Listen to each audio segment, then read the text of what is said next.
একটা জিনিস খেয়াল করেছেন, রমজানে শয়তানকে বেঁধে রাখার পরেও কিন্তু গুনাহ কম হয়নি। সমাজ বিভিন্ন রকম গুনাহে জর্জরিত ছিল। এর কারণ কি? চলেন জানা যাক।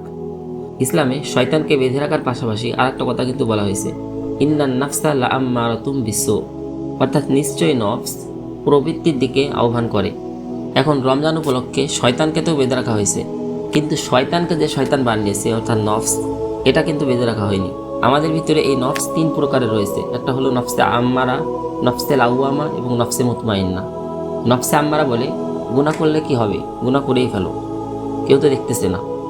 নফসে লাউয়ামা বলে কি, যে গুনাহ করে ফেলেছিস এখন তওবা কর। আর নফসে মুতমাইন্না সবসময় আপনাকে ভালো কাজের দিকে নিয়ে যায়। এখন এই রমজান মাসটা হলো আপনার নফসে আম্মারা থেকে নফসে মুতমাইন্নার দিকে ফিরে আসার একটা সময়, একটা সুযোগ। এবং কোরআন হাদিসের বিভিন্ন জায়গায় বলা হয়েছে এই রমজান মাসটা আপনাকে তাকওয়া অবলম্বন করে সৎ পথের দিকে নিয়ে আসে।